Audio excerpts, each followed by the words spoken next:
ఒక చీడ పురుగులాగా పట్టినటువంటి భానుప్రకాష్ రెడ్డి గారి పైన సమావేశం నిర్వహించడం జరుగుతుంది.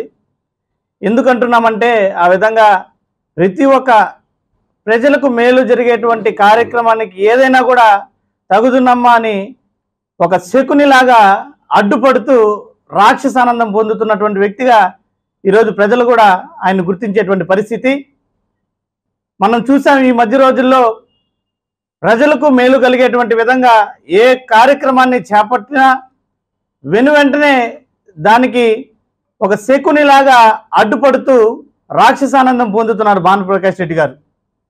ఈరోజు ప్రపంచవ్యాప్తంగా హిందూ ధర్మ వ్యాప్తికి, హిందూ ధర్మ పరిరక్షణకు, ఆధ్యాత్మిక చింతనను, ఆధ్యాత్మిక భావనను పెంపొందించడానికి తిరుమల తిరుపతి దేవస్థానం ధార్మిక సదస్సులను నిర్వహిస్తూ ప్రజలందరి మన్ననలు పొందుతుంటే దాన్ని కూడా రాజకీయ కోణంలో చూస్తూ తిరుమల తిరుపతి దేవస్థానం ఆహ్వానం మేరకు వచ్చినటువంటి పీఠాధిపతులను మిగతా వారందరినీ కూడా ఈయనకి తలెత్తేటువంటి ప్రశ్నలను ప్రశ్నించవలసిందిగా ఆయన పత్రికా సమావేశం నిర్వహించడం చూస్తుంటే ఆయనలోని రాక్షసానందం ఏ విధంగా ఉందో స్పష్టమవుతోంది.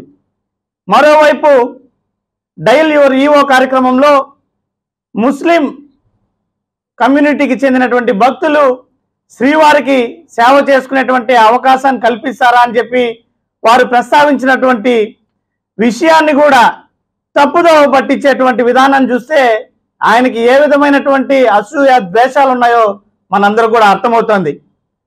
ఒకవైపు భారతీయ జనతా పార్టీ పదే పదే వారి రాజకీయ అవసరాలకు ఉపయోగించేటువంటి నామస్మరణ జై శ్రీరామ్. అదేవిధంగా ఈరోజు ఒకసారి మనం చరిత్రలోకి వెళ్తే భద్రాచలం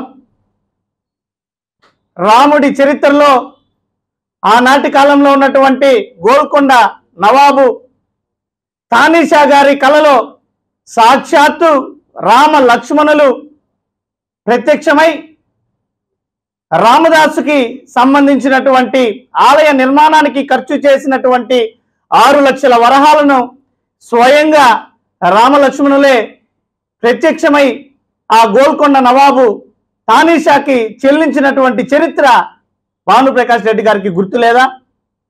ఆ మహమ్మదీయుడికి భగవంతులు శ్రీరామచంద్రులే ప్రత్యక్షమయ్యి రామదాసుకు చెందినటువంటి 6 లక్షల వరహాలను చెల్లిస్తే వారికి ఏ విధమైనటువంటి సంబంధం ఉందని మీరు ప్రశ్నించగలరా? భగవంతుడికి ఏ రోజు కూడా కుల మత భేదాలను ఆపాదించకూడదు. భగవత్ సేవకి అందరూ అర్హులే.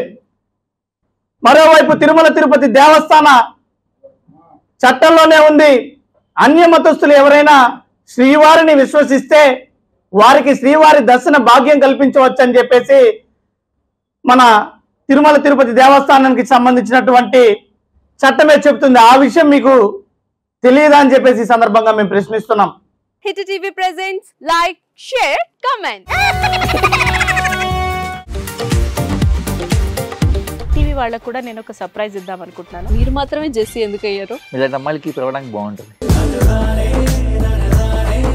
చందు సాయికి like you and have a జనాలకి ఒక పేరు నచ్చిందంటే దీనికి ఒక ప్రాసెస్ ఉంటుంది. ఎందుకు ప్రాసెస్? డైరెక్ట్‌గా వెళ్ళిపోదాం. ఏదైనా ఒకటి మర్చిపోయినావా నువ్వు? మర్చిపోయినా మేడం. ఏం మర్చిపోయావు? నా గుండె.